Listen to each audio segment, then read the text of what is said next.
Samuel then departed for Ramah, and Saul went up to his home at Gibeah of Saul. Samuel never saw Saul again to the day of his death, but Samuel grieved over Saul, because the Lord regretted that he had made Saul king over Israel. And the Lord said to Samuel, "How long will you grieve over Saul, since I have rejected him as king over Israel? Fill your horn with oil and set out.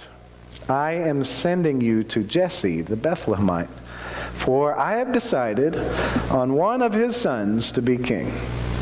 Samuel replied, "How can I go? If Saul hears of it, he'll kill me." The Lord answered, "Take a heifer with you and say, 'I have come to sacrifice to the Lord.' Invite Jesse to that sacrificial feast, and then I will make known to you what you shall do. You shall anoint for me the one I point out to you." Samuel did what the Lord commanded. When he came to Bethlehem, the elders of the city went out in alarm to meet him and said, "Do you come on a peaceful errand?" "Yes," he replied, "I have come to sacrifice to the Lord. Purify yourselves and join me in this sacrificial feast." He also instructed Jesse and his sons to purify themselves and invited them to the sacrificial feast. When they arrived and he saw Eliab, he thought, "Surely the Lord's anointed stands before him." But the Lord said to Samuel, "Pay no attention to his appearance or his stature, for I have rejected him. For not as man sees does the Lord see. Man sees only what is visible, but the Lord sees into the heart." Then Jesse called Abinadab and had him pass before Samuel. But he said, "The Lord has not chosen this one either." Next Jesse presented Shammah, and again he said, "The Lord has not chosen this one either." Thus Jesse presented 7 of his sons before Samuel, and Samuel said to Jesse, "The Lord has not chosen any of these." Then Samuel asked Jesse, "Are these all the boys you have?" He replied, "There is still the youngest. He's tending the flock." Samuel said to Jesse, "Send someone to bring him. We will not sit down to eat until he gets here." So they sent and brought him. He was ruddy-cheeked, bright-eyed, and handsome.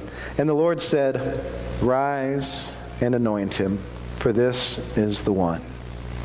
Samuel took the horn of oil and anointed him in the presence of his brothers, and the Spirit of the Lord gripped David from that day on. Samuel then set out for Ramah. The grass withers, flower fades, but the word of the Lord lives forever. And this is the word of the Lord. Thanks be to God. Regrets. I doubt I'm the only one present this morning, in person or online, who has these things called regrets. Not only am I keenly aware of my own regrets, but I'm also aware that this is something that's in common with us as human beings that we share. It helps us to know that we're not alone. We have each other in this, that we all have our regrets, whether we admit it or not. It helps to me, at least, even more to know and see something like in this passage to remind us that even we as human beings are not alone in our having regrets. Today we are reminded that God also has regrets. Although this comes with a theological problem. How can God have regrets? What do we do with that? Regrets come from our mistakes, right? Or at least from doing things that may have been on purpose at the time and then later on strike us as having been mistakes. Something that we wish we hadn't done. Whether we like it or not, whether it fits our theological worldview or not, God has clearly done something in this passage that God would rather not have ever done. God chose Saul to be anointed as Israel's king. As we talked about last week, God was fully aware that having a human king at all for them was going to be a bad idea. Told the Israelites not to do it. They chose a human king anyway, so God gave them the human king. But after some time with this human king, God came to the conclusion that King Saul was a bad choice for this already bad situation. And not totally bad. I mean, Saul wasn't just terrible all around. He did what he was specifically called to do, in that he led the saving of the people of Israel from their enemies. Of course, it was God actually leading it, but Saul went out as king, and they were demolishing their enemies. They were very successful in battle with God's help, of course. But Saul never grasped the whole idea of how much God was involved in his life and this whole being faithful to God thing. Saul proved himself to be very unfaithful to God. And that was his big problem. That was what made Saul so bad. As is specifically the problem in today's passage. It's Saul wasn't doing exactly what God told him to do. Most of it he was doing, but there kind of was some wiggle room. After Saul followed his own modified version of God's instructions, then he even went to Mount Carmel to put up a statue of himself, like instead of to God or something. And then when Samuel comes asking about his behavior, Saul couldn't even refer to God as being his own God. Saul refers to God as being Samuel's God, your God. So Saul was so unfaithful, he hadn't even reached the point of claiming God for his own God. When Samuel delivered the bad news that Saul was going to have to be removed as king, Saul was upset. He pleaded with Samuel for another shot, saying something like, "Just give me another chance and I will bow down low before your God." The Lord your God. The King of Israel saying this.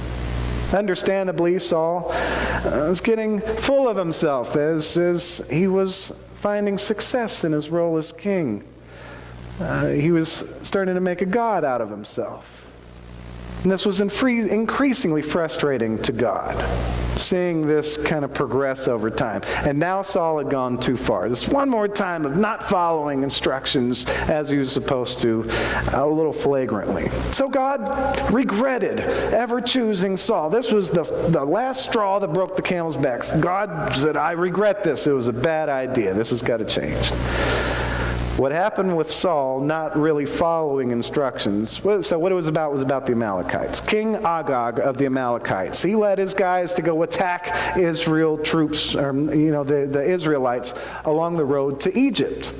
And then God wasn't happy with King Agag about this attack, so God had King Saul retaliate.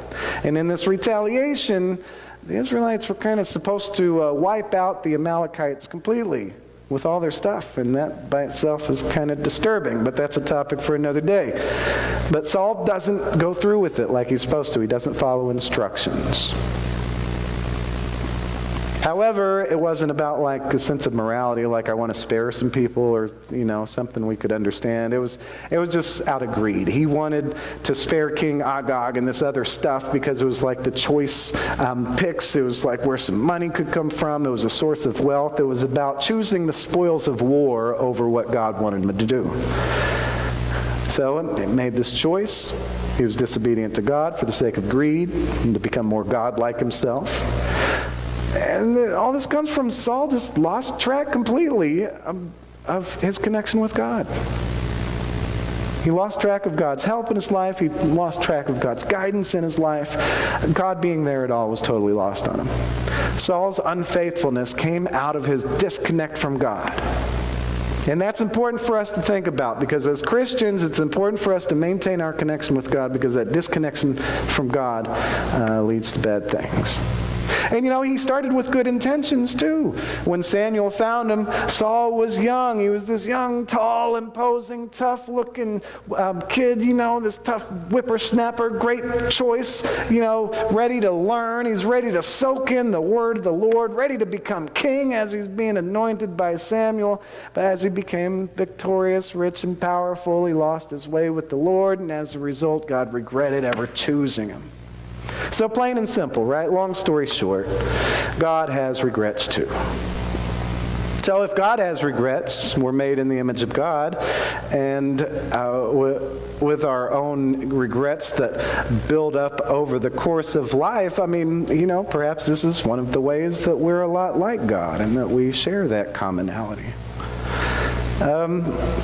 We learn to grow out of our bad choices. We even see that with God in the Bible, just a few times, not all the time.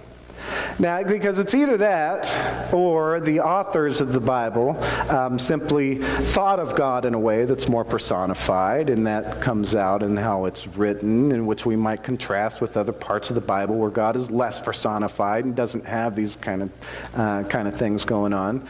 But that's something for personal decision, personal study about how perfect God is. Is God this being that can make a mistake and regret it, or is God this perfect being far above us, far beyond us, that never makes mistakes?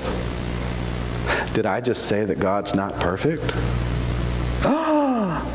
Not really. I'm not saying that. But I'm just saying that's a theological problem. That's what we run into when we run into stuff like this in the Bible. Sometimes in the Bible we find God with these characteristics of a human being, even when it says, like in the same chapters you're reading, like it does in Samuel, that God is clearly not a human being and God doesn't always function in the ways that human beings.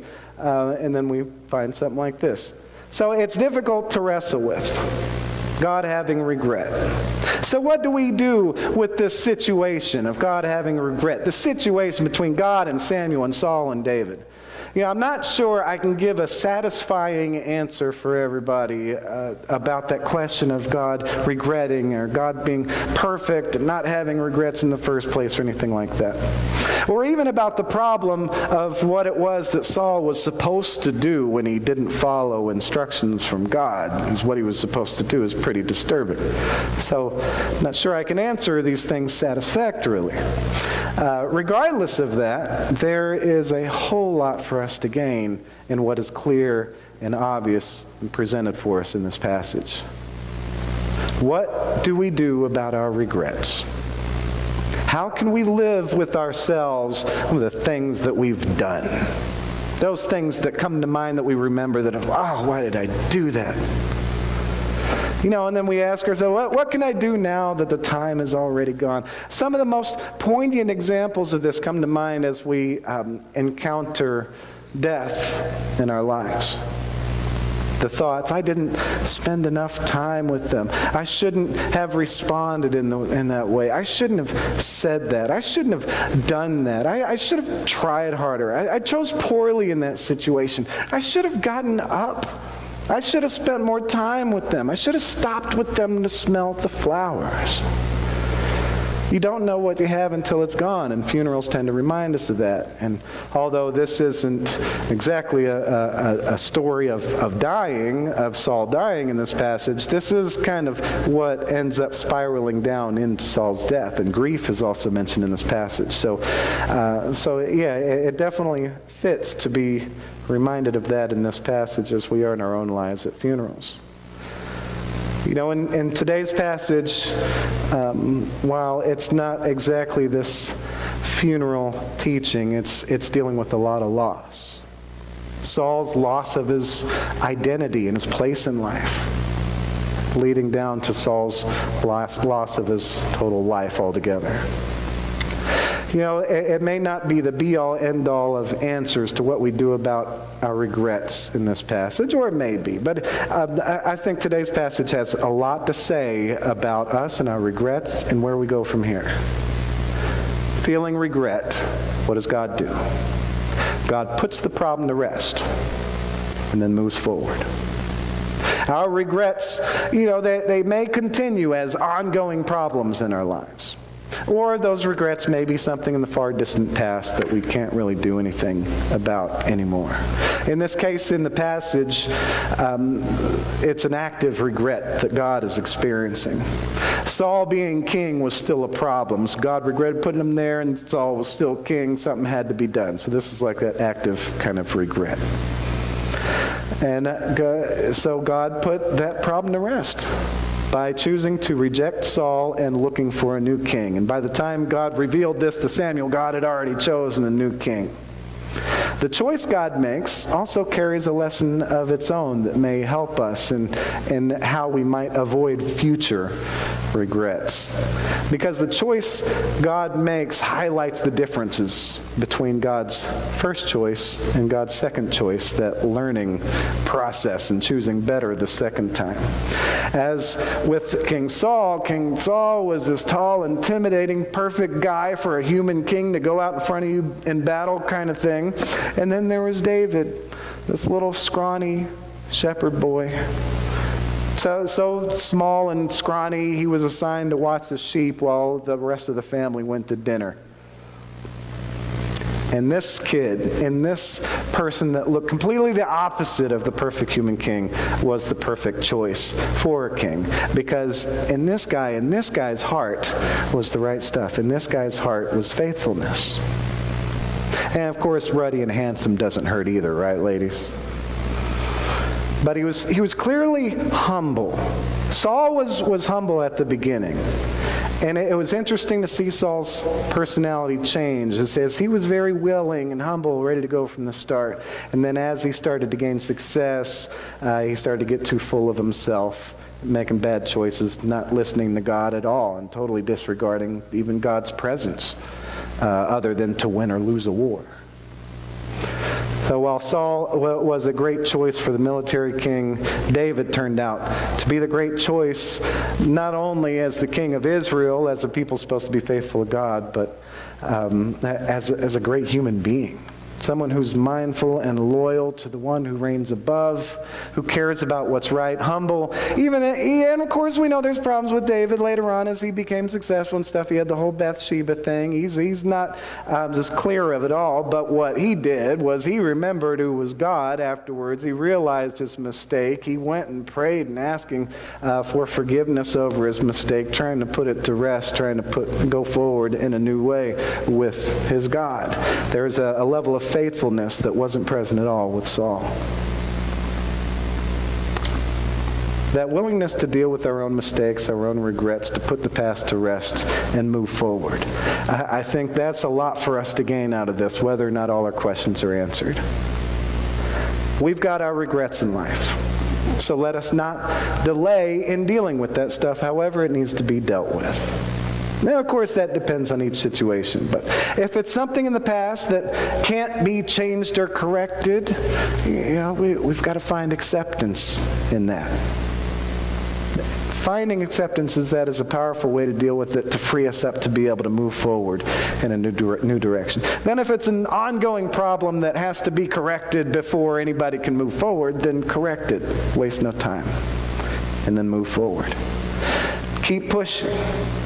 Every moment we get on this earth, every breath we breathe, every flower we stop and smell, every cicada that comes flying at us when we're minding our own business, walking outside and crashing into our face, every little experience that we get to share and live in life on this earth is a special blessing from the Lord, one not to forget. The opportunity to spend time with God, the Lord, our God, not anybody else's God, our God. That's a special blessing. Let us acknowledge our blessings and our regrets. And each day, let us grow closer to God, to each other, and even to ourselves introspectively, learning what's really in our own hearts. And may we seize the day to show our faith in the Lord in the ways that we choose to move forward.